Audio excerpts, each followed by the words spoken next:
Hello there, it is another Tuesday, which of course means it's time for another in real life video. And this week we are sort of picking up where we sort of skipped over one last week, but we're doing a ranking video. Every so often we like to do one of these stupid ranking videos that of course are not terribly serious whatsoever. We just whip together a big old tier list. Oftentimes, these are ranking videos that are requested by general viewers just like you, and you can add in your own request in the comments below. Helps a whole bunch if you include a question mark with your request. And otherwise, we do a question, and you can also submit one of those in the same exact place. Helps a whole lot if you include a question mark just as before. This time, however, we're sort of just spinning this one off of a request from the past. Previously, we had ranked Daedric artifacts in Skyrim. Well, we're taking things a step back and ranking them as they appear in The Elder Scrolls IV Oblivion. Of course, this also includes Oblivion Remastered, because, you know, they're pretty much the same exact, they're the same exact slew of Daedric artifacts. Here we are ranking ones that are specifically Daedric artifacts as they relate to the quest Blood of the Daedra, the Blood of the Daedra in Oblivion. It's one of the main story quests where you need a Daedric artifact. There are only a few that qualify for this, and specifically ones that have their own quest tied to them, right? Where there's like a Daedric Shrine quest, a proper Daedric Shrine quest. Notably, this would exclude something like the Grey Cowl of Nocturnal, which, although it is a Daedric artifact, mechanically speaking, it's not really a Daedric artifact in this sense. You can't offer it to, it isn't needed for this quest. It's not one of the available options. You don't get it through a Daedric quest. And that's fairly relevant because we're also going to be sort of including the quest itself in how important or how we rank these artifacts, right? Not only will the sort of, I don't know, usefulness and or fun factor of the artifact come into play, but so too will we be looking at the quest where you get it, right? As per usual, as is often the case, a lot of the images that we use for this have been sourced from the fantastic uesp.net, the unofficial Elder Scrolls.net, or unofficial Elder Scrolls pages.net, my favorite go-to wiki for all things Elder Scrolls related. This isn't like sponsored by them. I just really like them, right? A lot of people really like them. It's not that weird, right? It's fairly normal. What are you, new here? Anyway, without further ado, we'll do a quick cut and we'll go into picture-in-picture mode with the big old tier list brought up. See you then. All right, we are back. Apologies. So we've got our slew of Daedric artifacts here. Of note, right before we get too deep into this, not represented here are, I believe usually this is the case, right? Because, I don't know, in some senses, this Daedric prince didn't really even exist until Oblivion was already made, right? But Jigalag, of course, is not represented here, and often isn't in most cases. But more of note, Mehrunes Dagon is not noted here, is not included in this because Mehrunes Dagon, although having Mehrunes' Razor present in Oblivion, like if you play Game of the Year Edition or you play the remaster, you will find Mehrunes' Razor in the game. But that is only thanks to a plugin, right? I believe it, or is it DLC? Yeah, I think it's DLC. It's thanks to DLC, thus it was not ever considered a proper Daedric quest or a Daedric artifact in the same sense as these others. You don't have to go to a shrine to Lord Dagon. Similarly, it is not one of the artifacts that you can use for the quest Blood of the Daedra. Thus, it doesn't really meet our requirements here. Like I had mentioned, also something like The Grey Cowl of Nocturnal also doesn't show up here for the same reason. Although it is technically a Daedric artifact in lore, mechanically it's not really. But rest assured, if the Grey Cowl of Nocturnal were here, I would probably rank it S rank, right? And if Mehrunes' Razor were here, I'd probably rank it C rank, right? I really quite like the Grey Cowl of Nocturnal. Anyway, I've also got a little bit of a helper screen there on the side with UESP's Daedra quests entry loaded up just in case we need a little bit of a refresher. And I figure, hey, we'll start at the top. We'll start with Azura's Star. This, of course, being the sort of standard Azura Daedric artifact since time immemorial. And my god, it's a doozy. Oh my gosh, there's a fly in here as well attacking me. We're we're going to see how like Breaking Bad this ends up getting with the fly in here. It's not great. It's not good. But regardless, Azura's Star. If you're, well, actually, let's take it a step back real quick. If you're familiar with Oblivion and maybe Skyrim, you'll know that in some instances, the Daedric quests as they exist in Oblivion sometimes aren't quite as wild as the ones that exist in Skyrim. Skyrim does go out of its way to sort of introduce a lot of like very interesting set pieces for the vast majority of the Daedra quests. Every time you do a Daedra quest in Skyrim, it feels like a very big ordeal. I would say maybe 75% to like 50% of the time you do one in Oblivion, it feels like a big deal. You still have to do like an offering at the shrine. You still commune with the Daedric prince at their shrine and all of that. But some of them are very straightforward and cut and dry. Some of them are very much just like, go here and kill some vampires in a mine, which is exactly what Azura's Star quest is all about.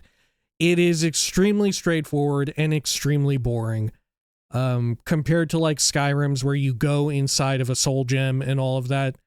It really pales in comparison. There's not really any unique assets used for this aside from Azura's Star itself, which you don't really even see because who is going to drop it, right? Who is even going to drop the item to see what it physically looks like aside from the little like painted looking hand-drawn icon and all of that is sort of, I don't know, eponymous or ever present in Oblivion. That said, it is still absolutely fantastic, even though in Oblivion you cannot, without mods, get a corrupted version. You can't get like the Black Star. Unfortunate, but ultimately not necessary because, like I said, it's still absolutely extremely useful. Doing custom enchants in Oblivion is like one of the ways to go about beating the game on higher difficulty or maximum difficulty. It is my personal favorite like route of choice to tackle high difficulty is using Grand Soul Gems, using Azura's Star. Mind you, Azura's Star, when it comes to the UI, is a little bit finicky, right? It's difficult to hotkey it, so it's not quite as useful because whenever it changes states between like filled versus not filled, it sort of loses its place in your hotkeys and all of that, and I believe you have to rebind it. There are some mods that help mend this, but at the end of the day, I find it ends up just being fine to just stock up on Grand Soul Gems. So it is very useful around the mid game when you're able to get it, but it's definitely not quite as good as the Skyrim counterpart, which can just completely supply you endlessly with enchanting, right? With charges for your enchanted gear. It is very useful for, it's still quite useful, but it's not quite as cool. And like I said, the Daedra quest for it really is not that amazing. Thankfully, Oblivion does go back sort of to how things were in, I guess, Daggerfall, with regards to like, oh, you have to go to the shrine and you have to make a specific offering, you know. That doesn't really exist in Skyrim. But on the contrary, on the opposite end of things, the daedra quests in Skyrim tend to be have a lot more fanfare. In Morrowind, actually, a lot of the daedra quests are quite forgettable, and there just aren't any. Right there, it's Oblivion that sort of goes back to Daggerfall and pulls upon like, oh, let's try and make something like a big deal out of these daedra quests, and Skyrim sort of, I think, improves it. Unfortunately, Azura's Star just is not that cool, right? I don't think it's that cool. The quest absolutely stinks. It's the one where you go into the mines for Azura and you go and get the damn vampires dealt with. I guess it's fun because there's a chance that you become infected with vampirism. It's like a decent chance, like way in which the player gets breadcrumb trailed to vampires somewhat early on if you find the shrine to Azura, which it's decently fine to find it, right? It's in a pretty obvious location. There's a good chance that you see it when you're going over to like Bruma. It's just unfortunate that it's not that good this time around, right? It kind of pales in comparison to just buying a shitload of Grand Soul Gems, unfortunately. And for that reason, and also the reason of the fact that, like, man, the fly is driving me up a wall. I wonder if it's even being picked up on the mic when it buzzes around. I wonder if it's being picked up, the buzzing of the fucking fly. Either way, it's getting wild. I think Azura's Star needs to be B rank. I think we got to go with B rank. It's such a staple of Elder Scrolls, like, of yore and of future, but it's just not that useful here, you know? It's just not that useful relative to, like, stocking up on Grand Soul Gems. Okay. Up next, we have the two katanas, which, unfortunately, in the original game just look very, uninspired and uninteresting, unless you're like a huge weeb, in which case it's like, holy cow, a katana. That's a Daedric artifact. Oh my gosh, there are two of them? What the hell? But probably by then you've already become privy to like the Akaviri blades and gone down that route, right? And gotten yourself a nice custom enchant, which probably outshines the effects on these. Let's see. We'll start off with the Ebony Blade, which is Mephala. You have to give an offering of Nightshade. What does Mephala's quest entail? Okay. Kill the leaders of two prominent families in Bleaker's Way. Plant evidence suggesting that the Des were the product of House Warring. Okay. This is kind of this is a somewhat fun quest in that Bleaker's Way, I remember, it's this little sort of like hamlet out in the woods. You go out there and there's, you know, like we just alluded to, there's these two families that are surprisingly peaceful with one another, and it's your goal to pit them against one another in some ridiculous fashion. There's not as much reactivity to it, and unfortunately, because it's so, I don't think that, I feel like there's a lack of direct involvement with the player. I feel like it tends to be that a lot of people just rapidly resort to like, okay, I'm going to go there and just attack, right? I'm just going to go there and just start killing and going that route, right? And it kind of does devolve into that a bit. But it is fun at the end to see a lot of them duking it out with each other, and there's a victor at the end. I think that is enjoyable. It could be better though. It's okay. You know, I hate to give another one where it's just okay, but I'm feeling like it's another B ranker coming on. How is the Ebony Blade itself here in Oblivion? I'm pretty sure, yeah, it's got absorb health and silence for 10 seconds. Man, that's rough. That's pretty bad. It's even worse. The artifact itself is even worse than Azura's Star, but I do think the quest is slightly better. Thus, I think it gets a B rank as well. Ebony Blade. Okay, Goldbrand. Is Goldbrand the one that I'm thinking of? That is, Boethia's is Goldbrand. Goldbrand itself, I want to say, is a rather mid and uninteresting weapon. Yeah, it's just fire damage 22 points. This is sort of the bane of a lot of these Daedric artifact weapons as they appear in Oblivion, is that they have enchants on them that are easily attainable and easily outclassed by custom-made player stuff. And thus, very few people use them if you're like playing on anything above or any like higher difficulty and all that. It's so much more worth it to like gather up your own weapon, throw on a custom enchant and stuff like that, you know? It would be so cool if more of them had unique effects that you couldn't get anywhere else, but alas, that's not always the case, and if anything is a bit rare. It would be amazing if maybe the damage effects on them, thanks to the level scaling, could scale up to a point where, oh, this is an enchant it's going to deal so much fire damage, you wouldn't normally be able to achieve this. But that's just not the case, right? And I don't personally care for the look of it. I think it looks very plain and uninteresting. Goldbrand, the artifact itself, it stinks. However, the quest itself, this is Boethia's quest. What do you have to offer to Boethia for this? A daedra heart, which very easy to come by in Oblivion, right?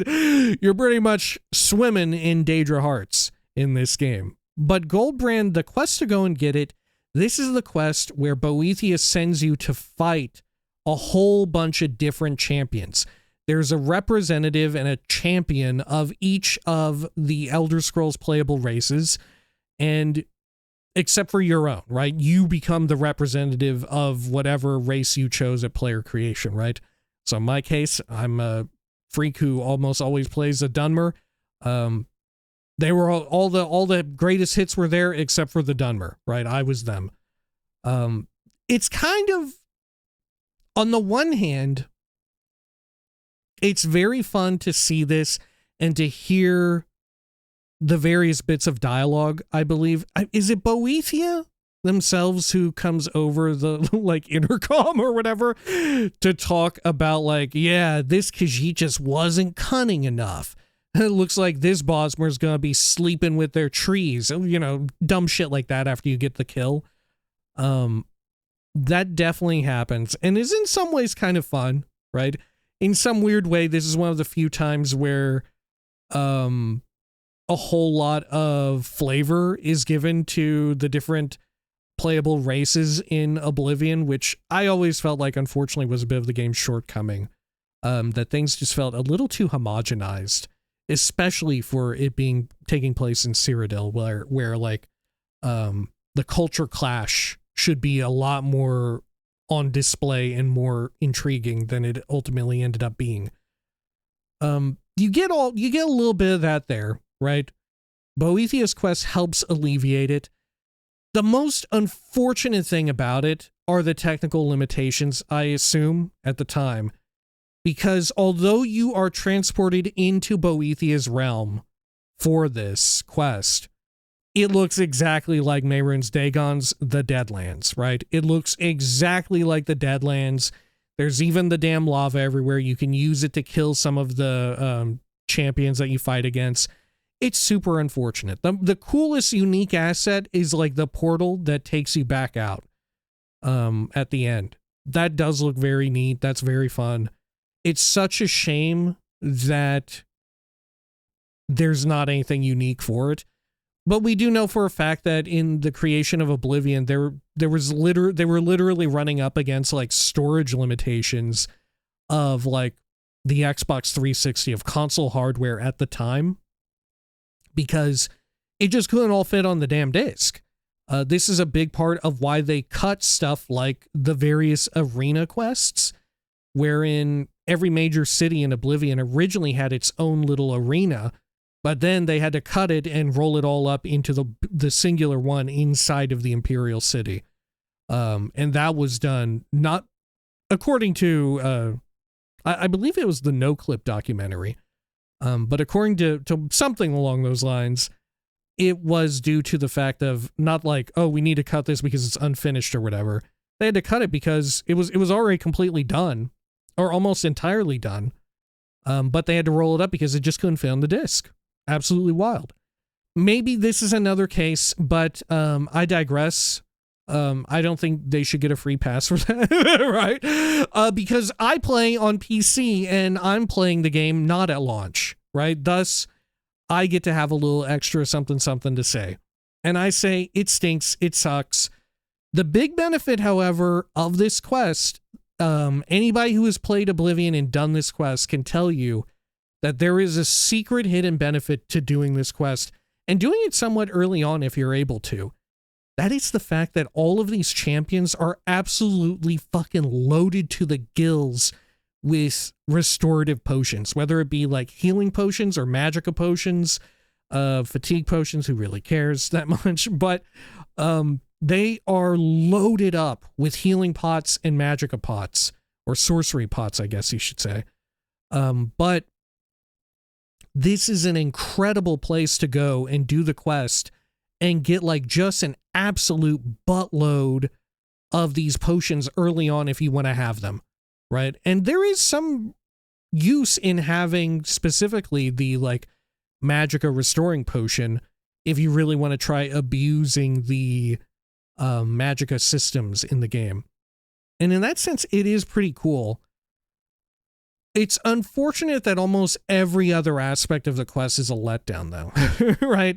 But I think it's just good enough to keep it out of D rank, but otherwise, man, it stinks. Man, it is a stinker. All right, up next, we have the Mace of Molag Bal. The Mace of Molag Bal looking like a big, nasty piece of, like, shrapnel on a stick, but we're not going to hold it against it. We're not taking too much consideration into how they appear, right? Otherwise, we would have both the like remaster and original versions on display here. But to get the Mace of Molag Bal, you gotta offer up a lion pelt at the shrine. And what does the mace itself do? I definitely remember the quest. Absorb strength 5 points and absorb magicka 5 points. Not that super good. This, I mean, like, it's okay, right? There's a use case for it. But this is the, like we had said, this is the eternal curse of these, like, straightforward damage dealing or, like, utility whatever on-hit effects on weapons in Oblivion, is that they just pale in comparison to custom enchants and stuff. It would be cool if it was, like, a unique effect that you couldn't get anywhere else, or if, like, the scaling on it was so absurd in such a way, but that's just not the case, right? So the weapon itself, pretty middling. The quest, however, is a bit of a fun one. I believe, yeah, you have to trick a local do-gooder into trying to kill you, right? You have to piss off a guy who is so nice into just wanting to murder the hell out of you. You cannot actually murder him yourself, which of course would have been the easy thing to do, but you must submit him to like a version of torment that pisses him off so much. I believe like one of the main, like you learn a lot of, a few dark secrets about him, like about his dead wife or something, and you can like hit her grave or something like that. I don't remember if that's actually a solution or if that was just something stupid that I did in an attempt to piss him off. Either way, fantastic quest. Really fucked up. It's kind of what you would want from Molag Bal, I feel. Unless you're like a complete deranged maniac, in which case maybe you want something else. But I feel like this is a fantastic one. It's unfortunate that the mace itself is so bad, right? I really love the idea of like torturing this guy, not even through like violence. You know, you're psychologically taunting this guy to get him to want to kill you, right? To get him to break his sort of like code, to break him as a person, really. There's even a fun little follow-up if you go back to see to his location after you do the quest. The quest itself is it's a pretty good one. It's a pretty memorable one. It is unfortunate that the mace is so bad. I think that puts it sort of in line with it's like the inverse of well, I don't even know if it's the inverse. It's middling. It's a B ranker, I would say. It's a B rank. The quest itself, pretty fun. The item itself, complete ass. Speaking of items that are complete ass, how about the mask of Clavicus Vile, right? This is a helmet that looks like it would be super cool, but anybody who has ever played an Elder Scrolls game in their life can tell you the Mask of Clavicus Vile always sucks ass. No, I don't know if there's ever been or ever will be a game in which the Mask of Clavicus Vile exists and it's worth having.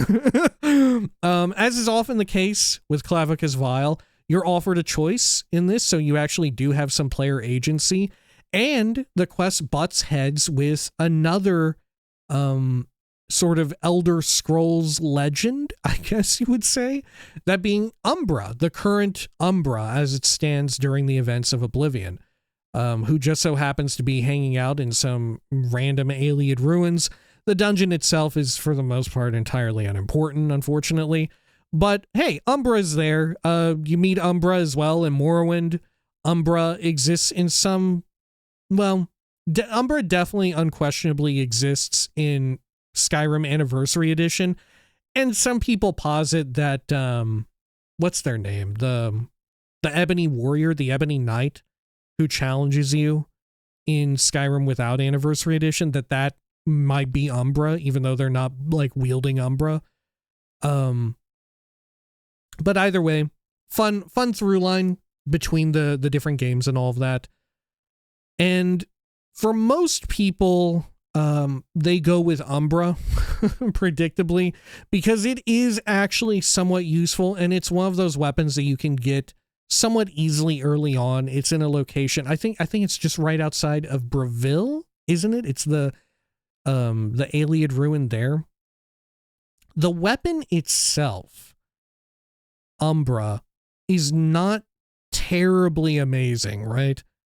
In that it has like a wild enchant. It's just solid and it's accessible, right? It's a one-handed ebony blade and it has Soul Trap on it for 120 seconds. So it's decent enough. It's decent enough. And like I said, it's fairly accessible. Umbra themselves there, present inside of the Ayleid ruin. They also have like scaled armor. Not like the armor has scales on it, but like, you know, it's level scaled. It's Oblivion.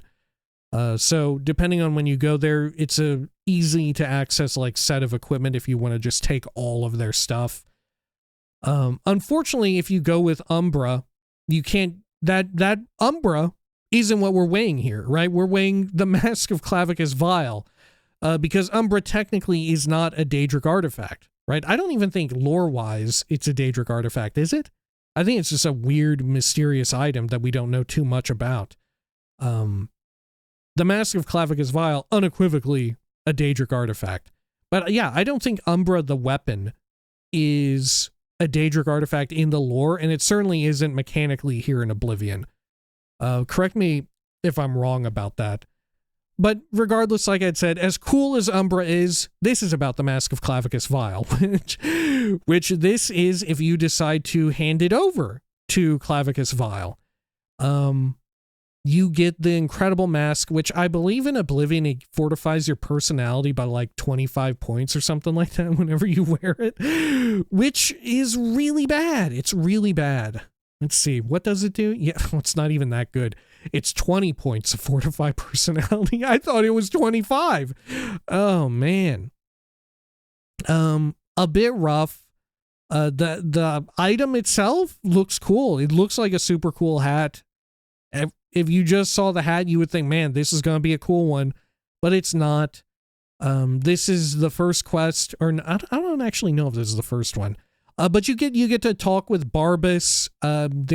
During this quest, Barbas alludes to the idea that they also existed in Morrowind as Creeper, one of the two special unique merchants, secret merchants in Morrowind. And also of note, Clavicus Vile, the Daedric prince, in this exact instance here, is voiced by none other than Todd Howard. A lot of the voice actors for these Daedric princes are, in truth, developers. Correct me if I'm wrong, but isn't one of them even like voiced by like Pete Hines, and maybe one is Emil Pagliarulo? Correct me if I'm wrong on that. That might be off base. That might actually be off base. Either way, Clavicus Vile here is voiced by none other than Brother Todd, Mr. Todd Howard himself, who, I don't know, they can't make me hate him. I'm always going to enjoy him. I think I know people are like, yeah, he's such a liar. He's such a lying scumbag. It couldn't be me to believe that. I think he suffers from the same fate of being like too impassioned about projects that he works on because he's a creative director. I see it as a very similar situation to what happened with Sean Murray and No Man's Sky. That said, I don't know.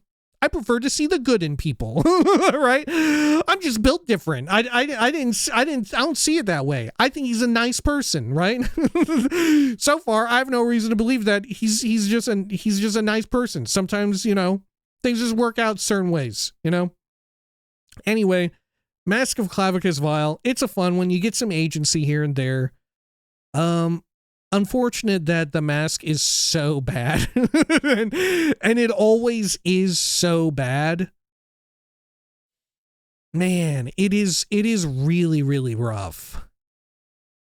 And it's especially I feel like it's a C ranker.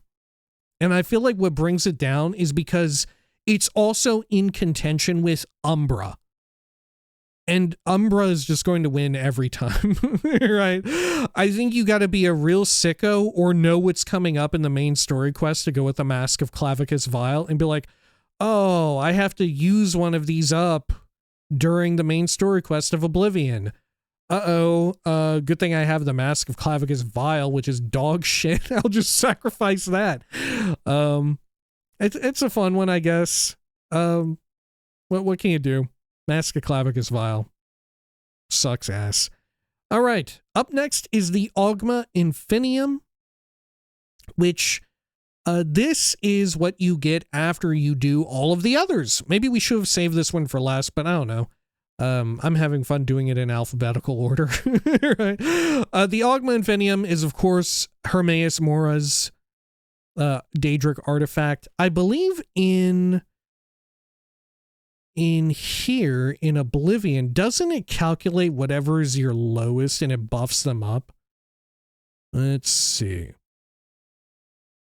Increases 3 skills and 2 attributes by 10 each permanently. Okay. Which skills and attributes depends which of the 3 paths you choose when you use it. So you can just choose whatever it is.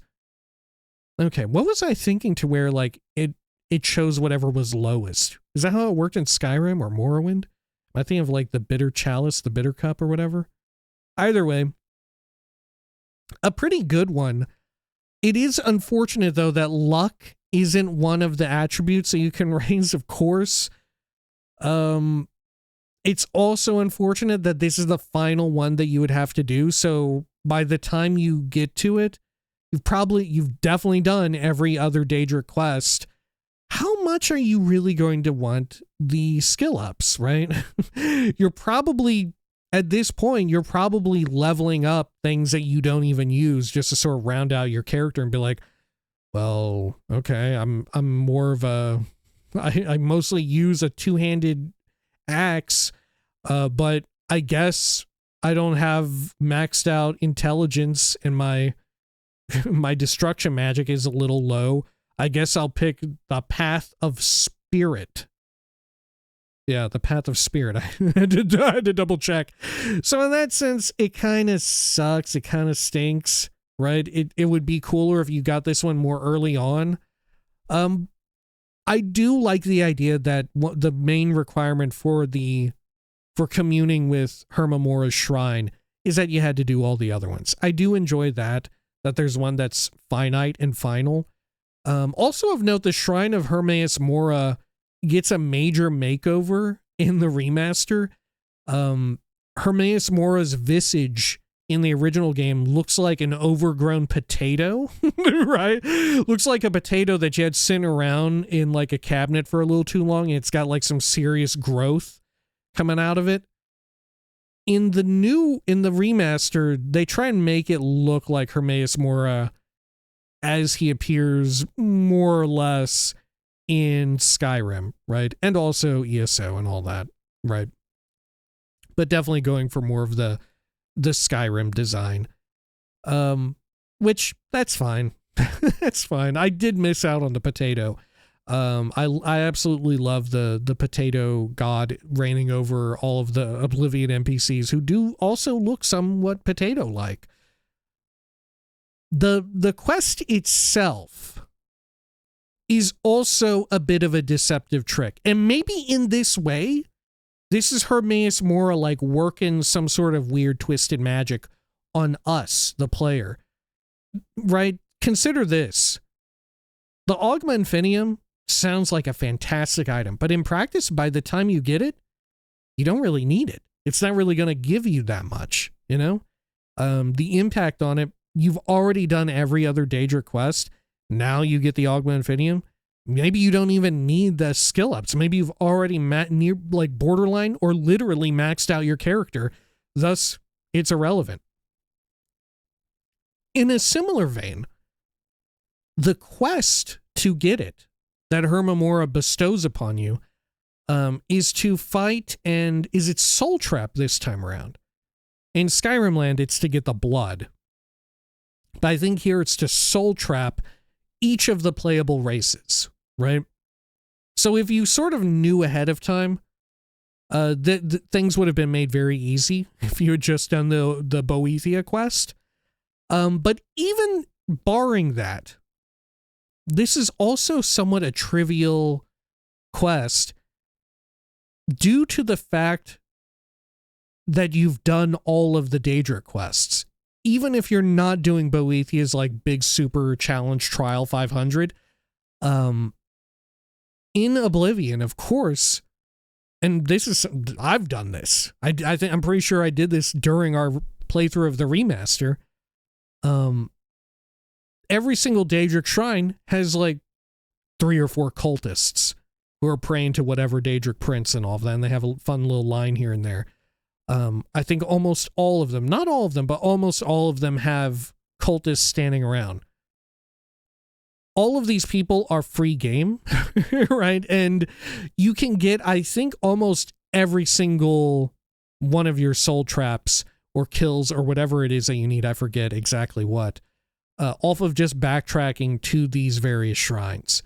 So in that sense, it's significantly less of a cool, fun adventure that the Skyrim version sort of offers you, right? Wherein it's like, oh, you need to get blood from every single playable race.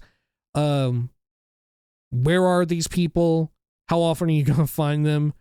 It's kind of it poses a fun and weird and unique challenge, and you kind of get surprised by like, oh my gosh, I forgot I needed an orc, right? Here's a dead orc. I'm going to take their blood like a complete lunatic. I do very much enjoy that. And it's unfortunate, like I said, that we're in some ways robbed of that in Oblivion because it's so simple, because so many of those races are all perfectly like represented during other Daedra quests, right? The cultists there, it's easy pickings. It's so much simpler than it was in Skyrim because of that, because it's immediately fresh in your mind, like, oh, all of these shrines have cultists. There were quite a few different cultists around here. No problemo. I want to say the most difficult one that I had to get was like Redguard, right? I want to say in the most recent playthrough I did of Oblivion, it was Redguard that was the challenge for me. But even that, I think we went over to, oh, what was it? What's her name who helps out with that weird goblin quest where the family is trying to found like a little town, and she's like the mercenary? I think we got her soul or whatever it was. But either way, the Augmentinium sounds on paper like it would be very cool, but in practice, it kind of stinks, right? It kind of stinks because by the time you get it, it's no good. I don't care for the Augmentinium. It's just a book. What am I gonna do with that? It's even worse than like weapons that I can't put up on a weapon plaque because they don't exist yet, right? The Augmentinium, a bit of a letdown for being the sort of bookend on all of the Daedra quests, I would say. A bit of a letdown. Thankfully, in future, it doesn't have such a constraint where it's the final one or whatever. All right. Up next is Ring of Khajiit, which I don't even remember who this is for, what the ring even does, because you know everybody's going to be wearing that damn mundane ring. Get like a ring of fists or a ring of blade or whatever it's called. you know what I'm saying? Ain't nobody wearing the damn Ring of Khajiit. No. Ring of Khajiit is Meridia. No wonder she was so mad in Knights of the Nine. Okay, so what do you have to do for this? I also don't remember this. Unlike the extremely memorable, up to the point of people saying like it's so infamous and they hate it. Yeah, I guess again, I fucking love it. I love when a new hand touches the beacon. I be touching the beacon all the time. Go look at the other tier list. I like that. But what do you have to do here? Make an offering of an undead creature. Meridia instructs you to wipe out the necromancers in Howling Cave. That's it? Man, this one sucks. This one sucks. Fortunately for the Ring of Khajiit, it's somewhat okay because it's not for me. It's not for me because when I play Oblivion, I don't prefer the stealth approach, right? I tend not to go that route. But this is a ring that has guaranteed chameleon 35% and fortify speed 10. This is a rare exception to the rule, which go figure it's not a weapon, right? So they get a little wild with the balance on it. The sort of enchantment economy gets a little wacky. The stats aren't quite replicable. What is super relevant about it is that it's 35 chameleon, and the fortify speed is just gravy on top. It's icing on the cake. The chameleon effect, if you want to go this route, which I really don't care for it, but if you want to go this route and you're playing on like higher difficulty or you're just screwing around, it makes it so easy to begin your quest to getting like permanent constant effect 100% chameleon, to where you're completely undetectable and you can just lay into enemies while being 100% chameleoned. It's definitely a way to play the game. It's not the way that I like to play the game, though, which is why I so quickly wrote it off. I was like, who's wearing the Ring of Khajiit, right? I'm wearing the mundane ring. I'm wearing the damn, like, what's it even called? It's like the hand-to-hand one, you know? There's the amulets, the amulet of axes, the amulet of the blade, or whatever. What's the hand-to-hand ring? Whatever that is. That's my go-to. Either way, Ring of Khajiit, I guess I'll acknowledge that it is quite good for chameleon users, but I'm a chameleon hater, especially in Oblivion. The only time I'm down with chameleon is, I guess, in Morrowind, where it's a bit of a necessity, right? But in Oblivion, I'm just not a big fan of it. I'm just not a big fan of it. If I want to lose someone, I'm gonna put on the Grey Cowl, you know. Ring of Khajiit, I'm sorry. You're getting low points. because I personally think you're ass, right? And let's be real, the quest is incredibly boring. for being Meridia, for how wild getting Meridia's quest was in like Skyrim, and how Meridia directly is like a threat in Knights of the Nine. Like, you could do these quests and think like, oh god, that was Meridia's quest. You know, it would be shocking to, like, there's probably plenty of people who play through the game and are like, wait, this is the same Meridia from Knights of the Nine? These are the same entity? What the fuck is going on? You know? All right. Up next, we've got another stupid ring. Fortunately, in future, the Ring of Namira is incredibly memorable because in Skyrim Land, this is the ring that lets you eat people. Sadly, in Oblivion, you cannot eat people. You cannot partake in cannibalism. What does it let you do here? To get this quest, you have to be hideous or disgusting or something like that. The requirement to get this is you have to go up to Namira's shrine and have a personality of equal to or less than 25, which is a very fun requirement. And the cultists are very, I think, funny in how they talk about it. I think this is the one with all the weird darkness and stuff. Let's see. Priests of Archay. Is this what I'm thinking of? Yeah, okay. I actually quite liked this quest. The effects on it are not that amazing, predominantly because it's trying to do too much, I think. Right? It doesn't ever fit in perfectly well. The Ring of Namira in Oblivion is deceptively good in that it's deceiving you into thinking that it's good. It has on it a combo of reflect damage and reflect spell. However, the percentages on it are only 12 and 10 respectively, which, hey, if you're just beginning to build up your like repertoire of, oh, this is my reflect damage equipment, this is my reflect spell equipment and all of that. If you're just building those up, sure, it's useful and handy early on. It's a good way to get in like 10, 12%. But once you start to fill out your like Hero of Kavach with trying to attain something along the lines of like, oh, I want 100% reflect damage to where I don't take any damage and I'm reflecting 100% of my incoming damage onto the target or something along those lines. Or I want to become completely immune to spells, either through reflect spell or absorb magic. This is like a red herring, right? This is like a red herring of an item in that it seems like it would be super useful for it, but unfortunately the percentages are just too low. Especially when you consider the power of other equipment. Like we had mentioned, like the mundane ring, I believe is a whopping 50% resist magic, which just outclasses the Ring of Namira at every turn. And thus, you know, leads you down a corridor of like wondering, oh, should I just go all in on resist magicka, right? I'm already playing a Breton, may as well, right? It'll be so easy to hit 100% resist magic.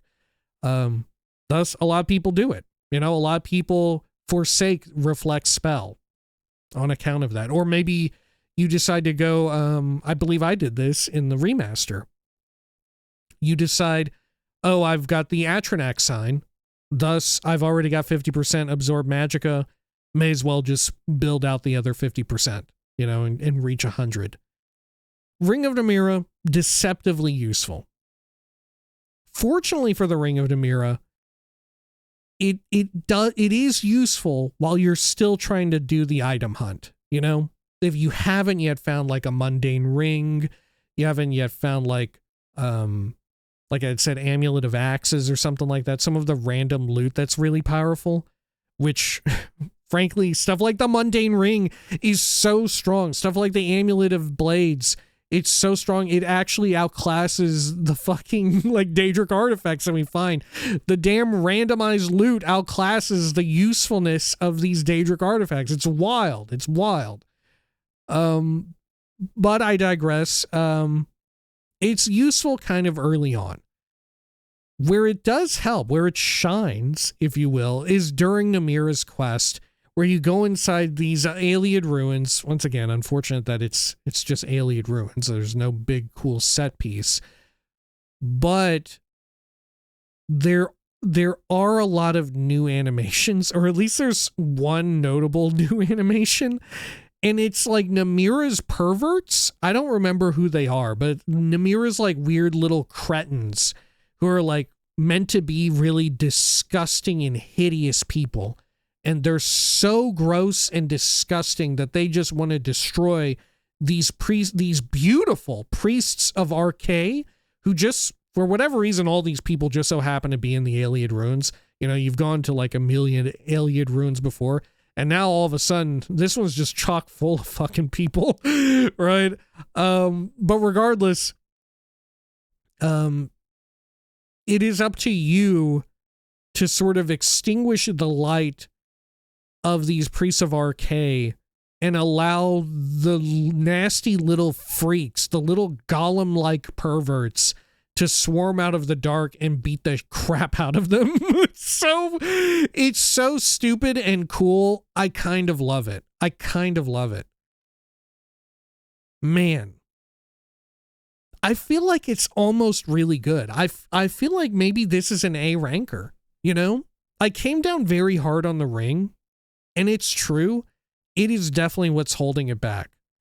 But I love the quest, and we got to give it up for the ring, I guess, on some level, to where, like we had said, if you're still gearing up, you're still trying to get to like the coveted 100% magic's not ever going to hurt me, 100% physical damage is not going to hurt me.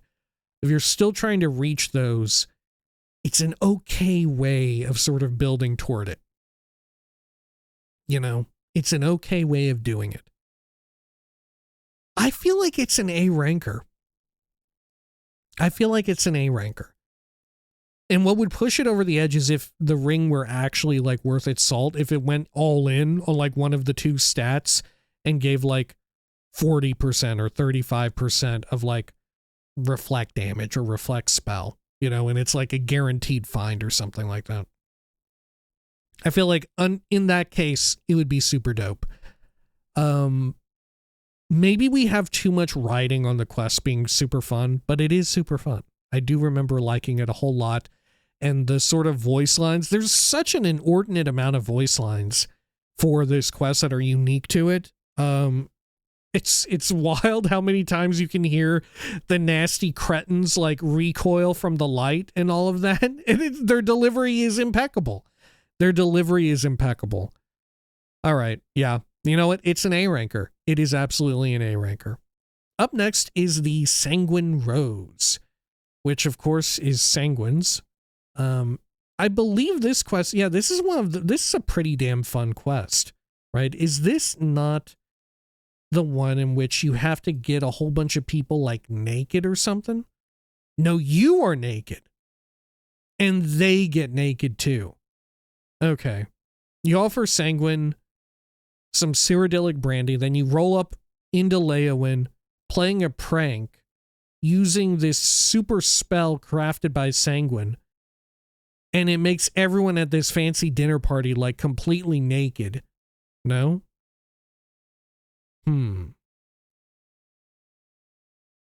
Let's see.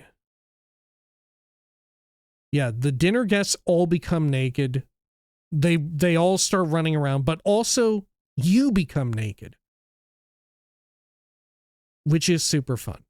It is super fun, I think. And then everybody starts chasing you around the whole place. It's so cool. I like it a lot.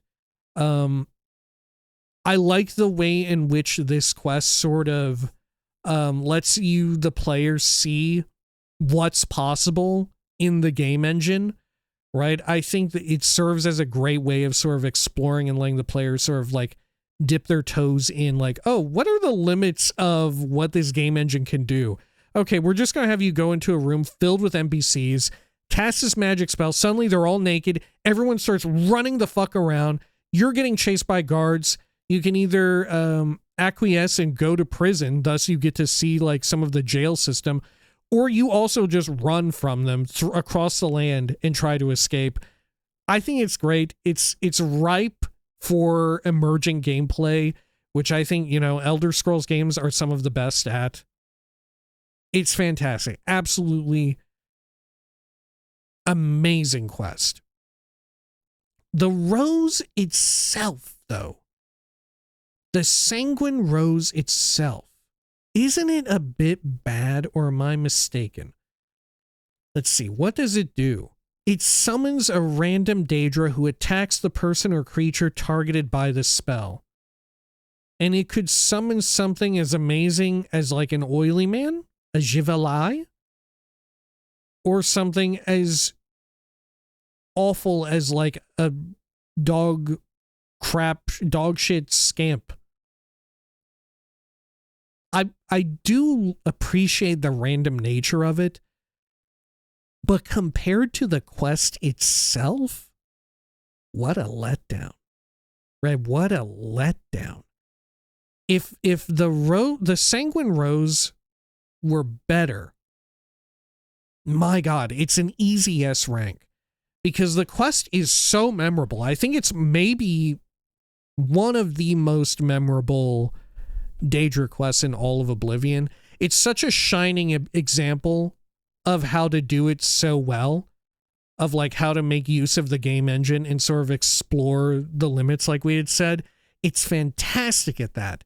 It is so good to allow the player to sort of see a side of the game that, you know, if you're just going through the motions, you may not see. You may not ever think to interact and interface with the virtual world in this way.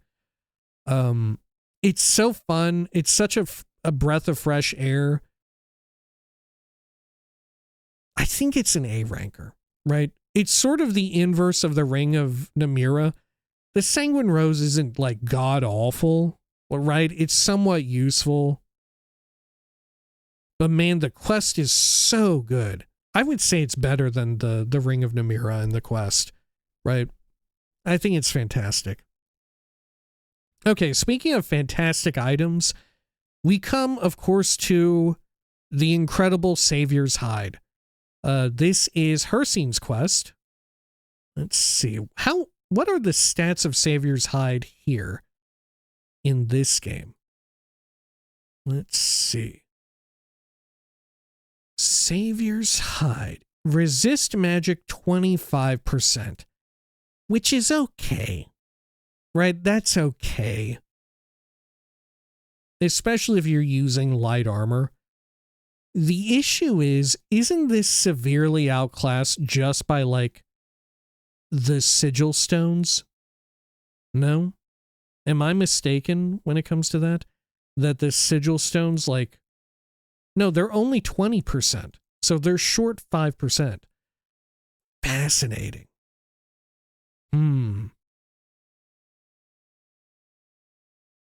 Okay, so it's a bit of a contender. It is doing some things right. Unfortunately, it's nothing compared to like the mundane ring, but it can help you get there. Right? It'll help you get to what you want. Yeah, it's pretty decent. It could stand to be better. It's definitely nerfed from the absurd usefulness that it had in Morrowind, especially with regards to where you find it in Morrowind. The quest itself from Hircine has like the unique creature. It has the last unicorn in it, and you're meant to go and kill and hunt the unicorn. I feel like it's okay. You know, I appreciate that this quest adds in a damn unicorn to the game, which you can interact with, and the unicorn itself is somewhat fearsome. The unicorn is somewhat powerful. I forget, can you by default ride the unicorn and run it around as like a mount? You definitely can't like own it in the same way that you could like a mount that you could put horse armor on, right? I don't believe. But it is fun that it exists at all. It's a bit of a straightforward one, but at the very least, right? It's straightforward in the same way that like Azura's Star Quest was like, go out to these fucking mines and kill some vampires. At least this one is like, go out to this weird, cool meadow and kill the last unicorn. They zhushed it up a little bit. They made it a little bit exciting, you know?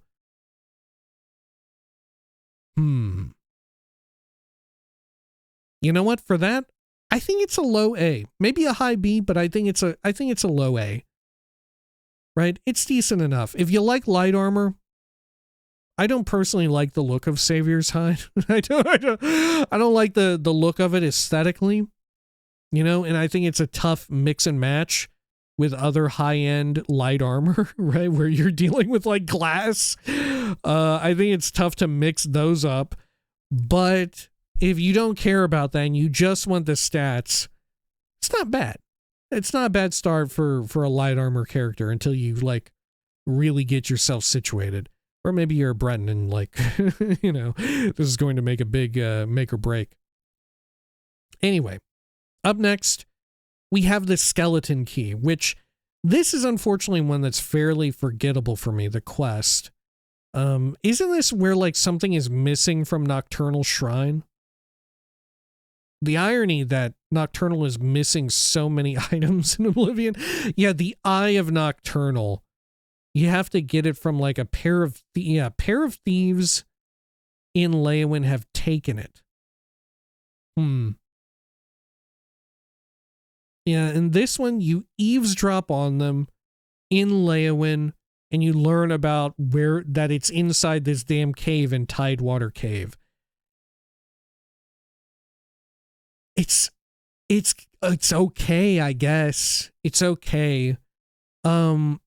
I feel like the quest itself, though, suffers when so much attention is paid to, like, the gray cowl of Nocturnal, and that's so heavily involved and has a lot of, like, fun writing around it, with the identity of the gray fox being this mystery, and the, like, mechanics of how the gray cowl functions. I feel like the quest kind of sucks. Like, if I were just ranking the quest, it would be a C rank quest. The key, thankfully, is very, very useful. It is like a go-to item for new players, especially if you fucking hate Oblivion's lockpicking. It is a lifesaver for you. Unfortunately, if you're me, or similar to me, and you are like a min-maxing freak, and you want to get your security skill up to maximum, you're just not going to use the skeleton key. You know? You're just not. Because you're not going to get XP up to a certain point, because carrying the skeleton key on you at all gives you, what, like a 10 or 15 point bonus to security? Thus, you'll cap out at like 90 or 85 points of security, and you won't be able to level up those last ones. And eventually, at a certain point, you're going to have like such a wealth of lockpicks, and especially since they weigh nothing, that personally for myself, like at a certain point, you just keep auto-clicking through. The double problem with the skeleton key is that the final security perk that you get for capping out security at like a hundo is that your lockpick never breaks. Or that you can, it breaks, but you can use the same lockpick forever. It basically makes any lockpick the skeleton key if you have maxed out security. Thus, what's kind of the point of the skeleton key? It's another one of these where it's kind of good for like a starter character, like if you're brand new and maybe you're like, well, I don't really want to do anything with the security skill, or I'm going to put aside gold and power level it that way, or I'm just going to set aside like some time and just like auto pick and level up at the training chest at Dunbarrow Cove, I think it is, and level it up manually that way and just keep spamming auto pick after I've bought like hundreds, thousands of regular lockpicks. I'm going to power level it that way. I'll just ditch the key then. I guess it's good under those circumstances, but speaking for myself, it's C rank. I'll give it C rank instead of D to acknowledge the usefulness to a new player, but it occupies the same space for me where personally, it occupies the same space for me as the Ring of Khajiit, where personally I don't give a damn, right? It doesn't, the way in which I play the game, I don't care. If I were to remove my own person from this more, I would say maybe a B rank, right? The usefulness of it begins to like lessen the deeper you get into the game, you know, and eventually possibly it causes you an issue where you're like, how come I'm not as high of a level as I want to be? You know, my security looks like it's maxed out. But in truth, it's not. It's got a extra bonus thanks to the skeleton key that you maybe forgot about or weren't paying attention to when you first got it. Unfortunate. All right, let's move forward here now to the Skull of Corruption. Let's see. The Skull of Corruption, I remember really quite enjoying. Especially in the remaster, I got a lot of fun out of it. But what does the quest actually entail to get it? This is Vermina's quest, which you have to offer up a black soul gem. Kind of a pain in the butt to get. Find Arkved's tower, work your way to the death quarters, and steal back the orb from Arkved. Oh, the orb. The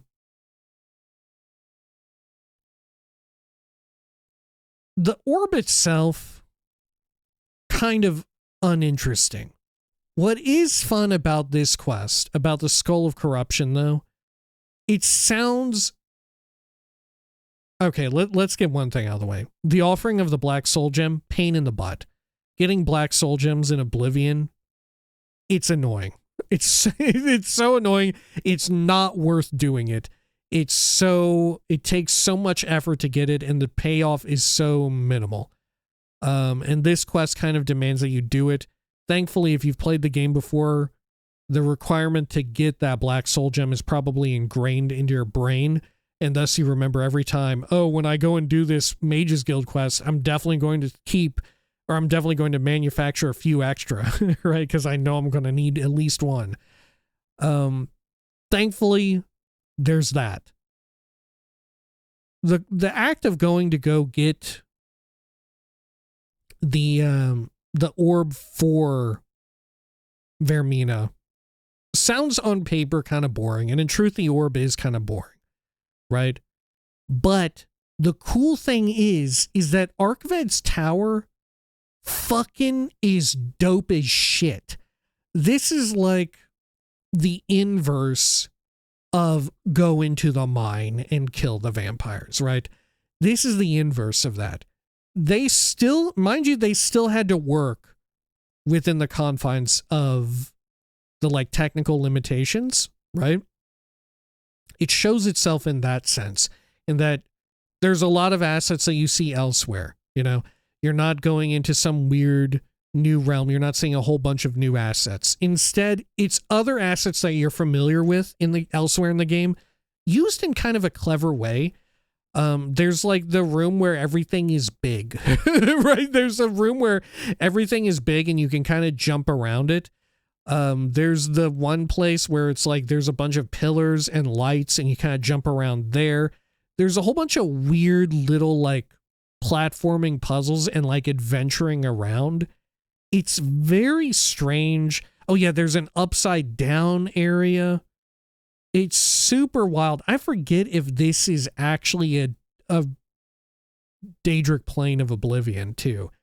I can't remember. I think it might be. Let's see.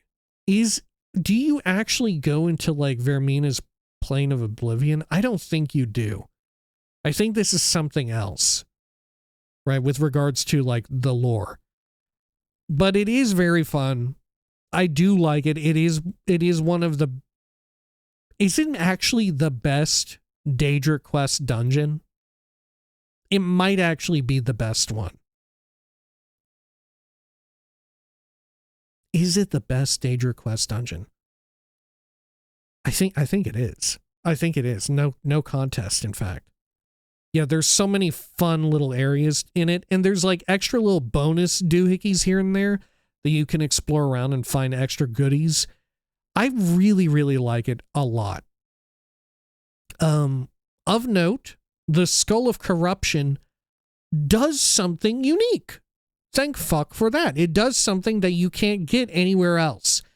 What it does is when you shoot a person with it, let me double check. Right, when you hit someone with it, let's see.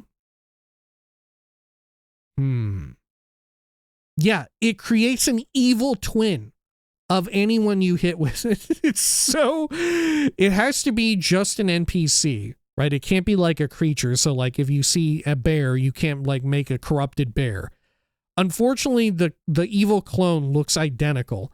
But if you are a pervert for like emerging gameplay and it's one of your favorite points of like Bethesda games at all, or in particular Elder Scrolls games, it's so much fun. This weapon is so dope to just fire off at some random bozo, and suddenly they just so happen to have a pissed off evil twin.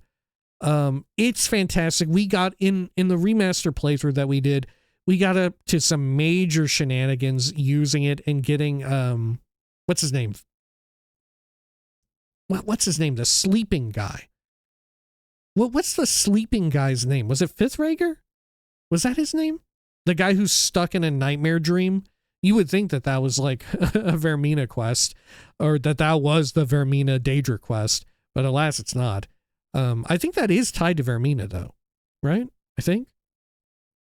Either way, used it there and to some hilarious ends.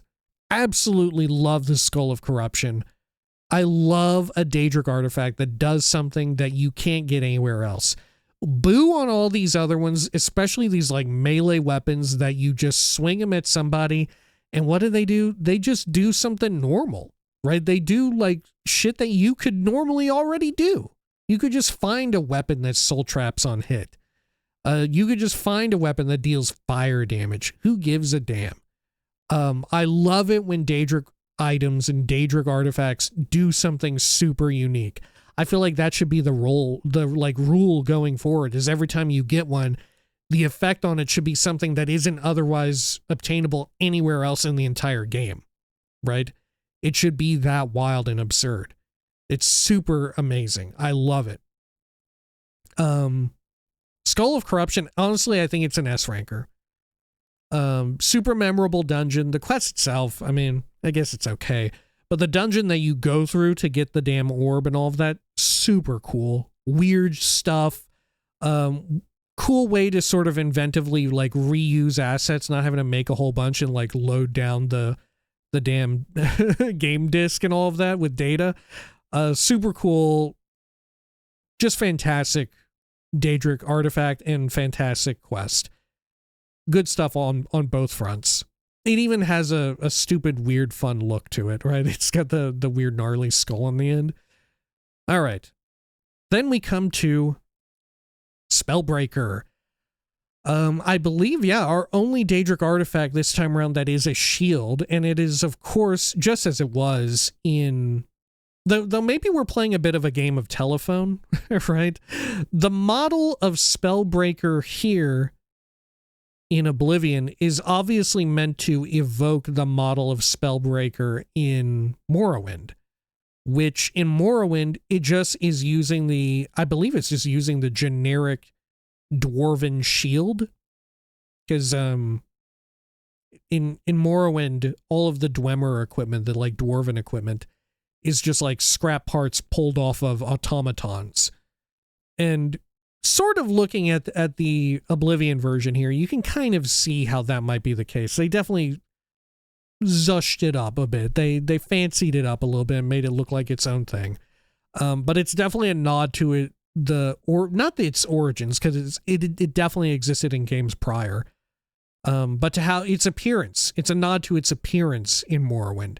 And then the way in which it appears in Skyrim is maybe a nod to its appearance here in Oblivion, right? So it's, like I said, it almost evokes like a weird game of telephone, where things get kind of lost between each call. But Spellbreaker itself, is Spellbreaker itself actually that good? Or is it just like, it has reflect spell 30%. Which is very, very useful. That is very high. If you're wanting to go with reflect spell, I mean, that's kind of a must-have, but what is the escutcheon of coral? Right? What is the escutcheon? Let's see. Escutcheon of coral. Let me bring that up. The problem is I don't know how to spell escutcheon off of the top of my head. Okay. The escutcheon is 35% resist damage. So it's slightly higher, but it's a different vector of approach, right? One is damage, which is physical, and the other is spell. So an interesting trade-off, an interesting debacle, and it makes for a fun out if you maybe missed out on the fully leveled out and scaled version of the escutcheon. Which, you know, Coral's like the first city you probably are going to go to aside from the Imperial City. So there's a decent chance that you do miss out on like the 35%er version of the escutcheon of Coral. I don't even know if that's how you say it, escutcheon. It should be though. Regardless, Spellbreaker, very solid. It is unfortunately kind of boring in that it doesn't have a unique effect, but at the very least, they scaled up this otherwise mundane effect to like a really high amount, right? That's not normally otherwise obtainable. Fun in that sense. The quest, however, Peryite's quest. Let's see. Peryite's quest. Yeah, this one is another one with a very odd and peculiar, like, Oblivion gate. But unfortunately, when you go to the realm of Peryite for this, it just looks exactly like the Deadlands, right? It is just the Deadlands. This is another instance, and maybe this one is even more egregious. Because when you go there, you're just meant to like interact with these 5 Peryite cultists who sort of screwed up and got stuck there, and Peryite's kind of annoyed at them. You see their bodies sort of like in suspended animation at some sort of like Daedric sigil on the ground or something like that. I vaguely remember. This quest would have been saved by like unique assets in a fun, unique adventure or whatever inside of this realm of Oblivion. But when you go there, it's so cut and dry and straightforward. There's nothing exciting about it. It's just like a fixed version of an Oblivion game, right? It's exactly all the same assets and stuff that you've already seen before in the Deadlands when you're going up against Lord Dagon during the main story quest, when you go inside of an Oblivion gate. It sucks so much. Like we said before in the past with the Boethia one, maybe this is them running up against technical limitations, but I'm not going to give them a pass for it because honestly, take a look at the Skull of Corruption. Take a look at what you just did with the Vermina quest arc, wherein, yeah, you're having to reuse like these assets, these like typical dungeon assets and stuff, but at least they got a little freaky with it, right? Even if it's something as simple as like this, everything in this room is weird and big, right? Oh, this is a weird room where you have to do a little strange bit of platforming, right? They could have done something along those lines and freak people out a little bit in that way. I don't know. It's such a letdown to go through the motions of that. Right? The quest is so bad. Right? The quest is so bad, especially with how you think you're about to be in for a treat when you see those people outside in suspended animation, and then you go inside and the only unique asset you see is the gate leading back out, right? It sucks. I'm thinking it's another B ranker on account of the item itself being really good, but the quest being really bad, right? It sort of canceling itself out. If I were to rank the item, I'd probably go with A rank. If I were to rank the quest, though, I'd probably go with D, right? I would probably go with a D ranker. Maybe I give it a... Do I want to give it a C? No, I'll give it a B rank because the item is very useful, and I appreciate the fact that it looks like the Morrowind version of the Dwarven Shield, right? That's a little personal bias coming in. Hasn't happened yet in this video until now. All right. Up next, Volendrung. The suffering continues, wherein there's another melee weapon that's probably going to be a massive letdown. I say this because I don't remember what Volendrung does off the top of my head in Oblivion. Thus, that can only mean bad things. It looks cool, as it often does in various Elder Scrolls incarnations. It looks cool. I love the look of Volendrung. But yeah, unfortunately, it's mediocre as hell. The enchant on it is drain health 5 points for 20 seconds and paralyze for 3 seconds. That's somewhat useful. 3 seconds of paralysis. But I think there's a world in which you make a custom enchant and you just put like 1 second of paralysis on it because you come to realize, oh, if you put 1 second of paralysis on an item, they still have to go through the whole animation of picking themselves up off the ground. That's sufficient. If you really want to go that route. And even then, rather just get more damage on them, you know?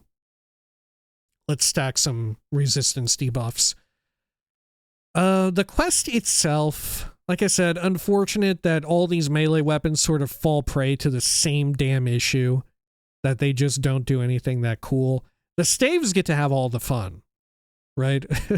Meanwhile, we've completely forgotten about, like, ranged weapons. Anyone who plays an archer, get fucked, right? I guess we just don't give a shit about you.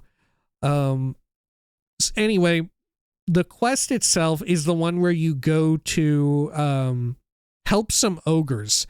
You get some fairly funny dialogue from Malakath upon communing with the shrine, where Malakath is like super defensive and kind of like in kind of a sweet way of these ogres who have been enslaved at this like estate or farm. Yeah, I think it's like an estate with a connected mine. No? Yeah. And Malakath is like weirdly defensive and pissed about what's going on. I say weirdly.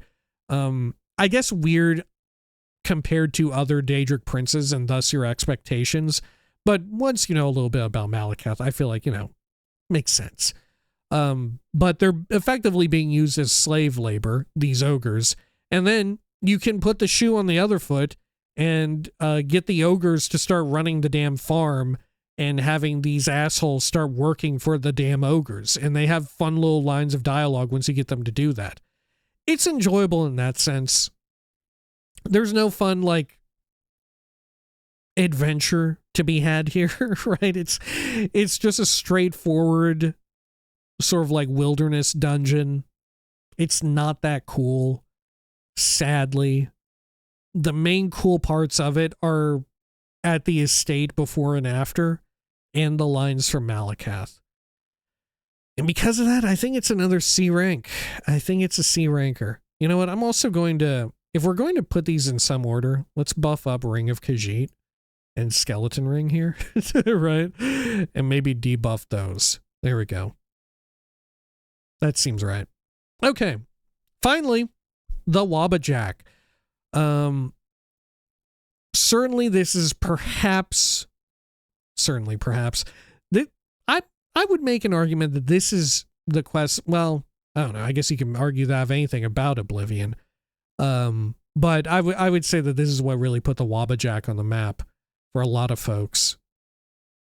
I don't even think the Wabbajack, did it even appear in Morrowind? I don't think so. No? Am I mistaken?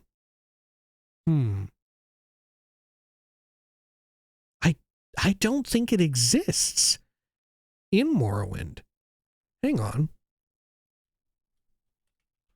Wabbajack. Yeah, it does not exist in Morrowind. The book, Wabbajack, I believe, does exist. Or at the very least, it existed in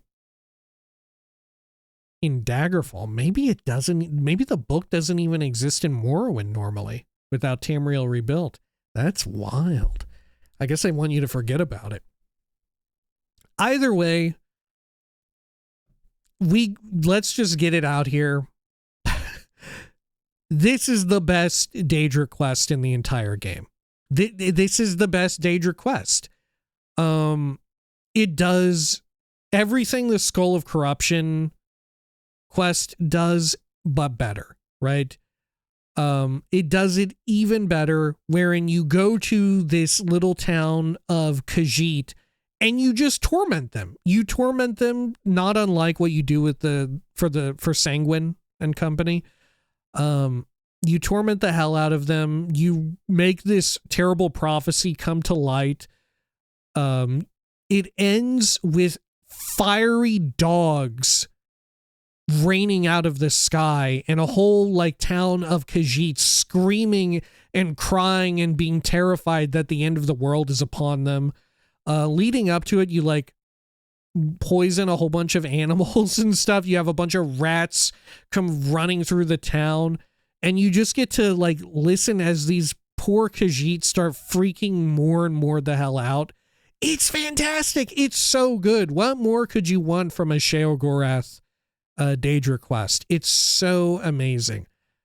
The Wabbajack itself, it's okay. I mean, I feel like at this point, the Wabbajack, and probably due to the presence of it here in Oblivion, in no small part, has this reputation of it doing this specific thing where you hit some creature with it and it turns them into something else. You get like a random polymorph effect. Sometimes it makes it, sometimes it makes it something really silly, like it turns whatever into a deer or a rat. Sometimes you shoot it at like a rat and it will turn it into an ogre or a Daedroth, right? Sometimes it becomes tougher, sometimes it becomes weaker. It's very Sheogorath coded.